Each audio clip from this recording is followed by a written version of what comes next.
Assalamualaikum warahmatullahi wabarakatuh.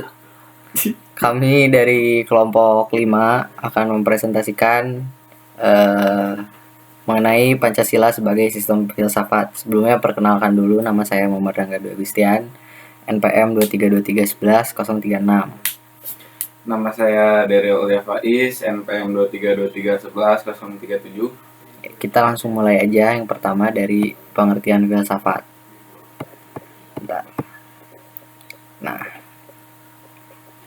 Pengertian filsafat. Filsafat berasal dari kata Yunani filosofia yang berarti cinta kebijaksanaan.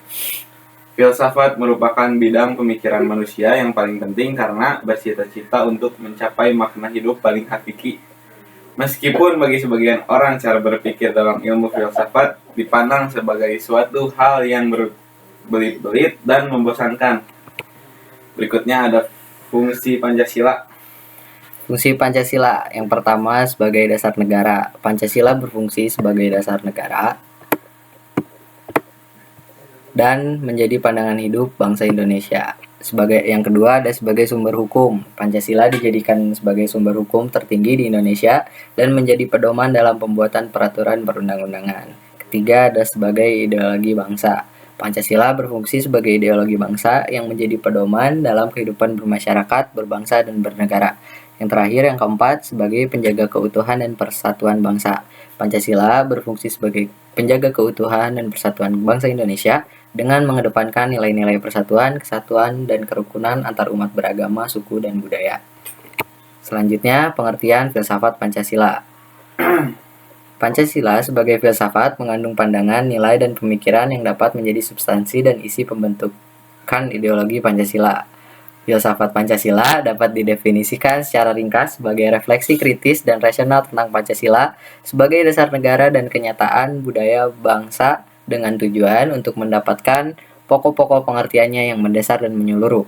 Pancasila dikatakan sebagai filsafat karena Pancasila merupakan hasil perenungan jiwa yang mendalam yang dilakukan oleh the founding father kita yang dituangkan dalam suatu sistem itu menurut Ruslan Abdul Ghani. Filsafat Pancasila memberi pengetahuan dan pengertian ilmiah yaitu tentang hakikat dari Pancasila.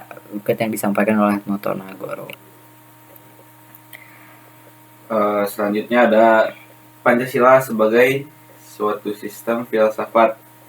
Pembahasan mengenai Pancasila sebagai sistem filsafat dapat dilakukan dengan cara deduktif dan induktif. Yang pertama, cara deduktif yaitu dengan mencari hakikat Pancasila serta menganalisis dan menyusunnya secara sistematis menjadi keutuhan pandangan yang komprehensif. Yang kedua, yaitu cara induktif dengan mengamati gejala-gejala sosial budaya masyarakat, merefleksikannya dan menarik arti dan makna yang hakiki dari gejala-gejala itu. Pancasila yang terdiri atas 5 sila pada hakikatnya merupakan sistem filsafat. Yang dimaksud sistem adalah suatu kesatuan bagian-bagian yang saling berhubungan, saling bekerja sama untuk tujuan tertentu, dan secara keseluruhan merupakan kesatuan yang utuh. Sila-sila Pancasila yang merupakan sistem filsafat pada hakikatnya merupakan suatu kesatuan organis. Artinya, antara sila-sila Pancasila itu saling berkaitan, saling berhubungan, bahkan saling mengkualifikasi. Pemikiran dasar yang terkandung dalam Pancasila yaitu pemikiran tentang manusia yang berhubungan dengan Tuhan, dengan diri sendiri, dengan sesama, dan dengan masyarakat bangsa yang nilai-nilai itu dimiliki oleh bangsa Indonesia. Dengan demikian, Pancasila sebagai sistem filsafat memiliki ciri khas yang berbeda dengan sistem filsafat lainnya, seperti materialisme, idealisme, rasionalisme, liberalisme, komunisme, dan sebagainya.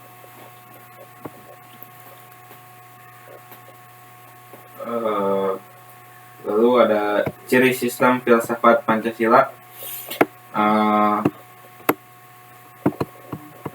yaitu sila-sila Pancasila merupakan satu kesatuan sistem yang bulat dan utuh. Dengan kata lain, apabila tidak bulat dan utuh atau satu sila dengan sila lainnya terpisah, maka itu bukan Pancasila.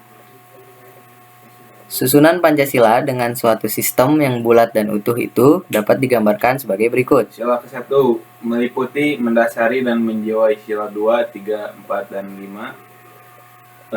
Sila kedua diliputi, didasari, dijiwai sila 1 dan mendasari dan menjiwai sila 3, 4, dan 5. Sila 3 diliputi, didasari, dijiwai sila 1, 2, dan mendasari dan menjiwai sila 4 dan 5. Sila 4 diliputi, didasari, dijiwai sila 1, 2, 3, dan mendasari dan menjiwai sila 5. Sila 5 diliputi, didasari, dijiwai sila 1, 2, 3, dan 4. Inti sila-sila Pancasila meliputi Tuhan, yaitu sebagai kausa prima, manusia yaitu makhluk individu dan makhluk sosial. 1. Yaitu kesatuan memiliki kepribadian sendiri. Rakyat yaitu unsur mutlak negara, harus bekerja sama dan gotong royong. Adil yaitu memberi keadilan kepada diri sendiri dan orang lain yang menjadi haknya. Membahas Pancasila sebagai filsafat berarti mengungkapkan konsep-konsep kebenaran Pancasila yang bukan saja ditujukan pada bangsa Indonesia, melainkan juga bagi manusia pada umumnya. Wawasan filsafat meliputi bidang atau aspek penyelidikan ontologi, epistemologi, dan aksiologi. Ketiga bidang tersebut dapat dianggap mencakup kesemestaan. Mungkin itu saja yang dapat kami sampaikan. Kurang lebihnya mohon maaf. Sekian dari kami. Wassalamualaikum warahmatullahi wabarakatuh.